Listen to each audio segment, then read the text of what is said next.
Nah, ini contoh ya, contoh tabel yang melanggar 2NF.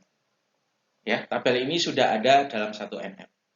Ya, dia sudah punya primary key, kemudian tidak ada multi value attribute, juga tidak ada composite attribute. Artinya tabel ini sudah ada di 1NF. Ya. Tapi tabel ini belum ada di 2NF. Ya, kita ingat-ingat lagi syaratnya 2NF. Yang pertama, sudah ada di 1NF dia. Nah, syarat pertama sudah terpenuhi ya. Syarat pertama sudah terpenuhi. Terus syarat kedua, ya, kolom non key harus dependent pada semua komponen primary key, ya. Jadi non key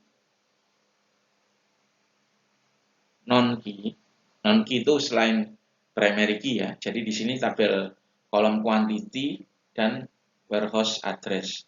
Nah, ini tergantung pada semua semua komponen primary key. Ya.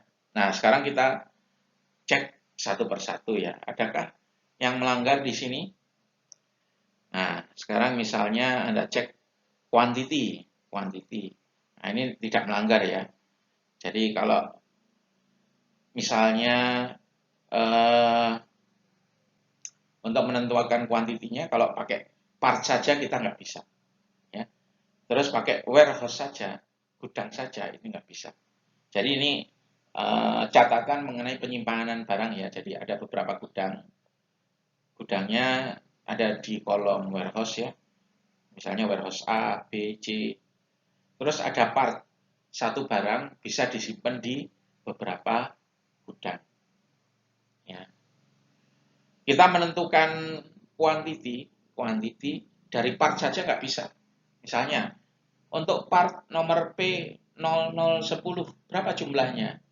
Nah, kita kan nggak bisa menentukan 400 ya, atau 543 atau 329. Kenapa? P0010 itu kan ada di gudang A, gudang B, dan gudang C. Ya. Sehingga kalau mau menentukan kuantiti yang mana, kita harus menyertakan partnya dan gudangnya. Baru jelas. Ya. Sehingga tidak melanggar ya. Jadi kuantiti tidak tergantung pada part saja atau pada warehouse saja, tapi tergantung pada dua-duanya. Nah, kemudian kita cek lagi di sini. Ya. Warehouse address, alamat gudang. Nah, alamat gudang ternyata bisa diketahui dari kolom warehouse-nya. Ya. Kalau warehouse-nya A, pasti alamat gudangnya 1608 Newfield Road. Kalau warehouse-nya B, ya, alamat gudangnya pasti 4141 Greenway Drive. Ya. Jadi nilai kolom alamat gudang yang ini ternyata dependent pada warehouse saja, ya, dependent. Dia tergantung pada warehouse. Jadi hanya dari nilai warehouse kita bisa menentukan nilai warehouse address. Nah, ini melanggar ya. Karena kalau 2NF syaratnya kolom non key ya harus tergantung pada semua komponen primary key, bukan hanya tergantung pada sebagian primary key. Kalau ini kan nilainya bisa ditentukan ya dengan sebagian primary key untuk warehouse address atau alamat gudang. Nah, sehingga ini melanggar. Bagaimana cara memperbaiki tabel 1NF menjadi 2NF ya?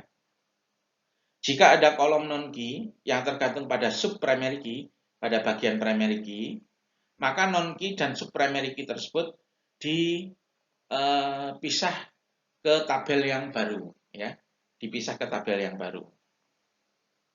Kemudian beri tabel baru tersebut primary key ya, berupa ID jika belum punya. Terus tambahkan primary key tabel baru ke tabel asal. kolom tambahan tersebut menjadi foreign key. Foreign key yang merujuk pada primary key di tabel yang baru. Nah, itu caranya ya. Kelihatannya agak rumit, tapi sebenarnya sederhana.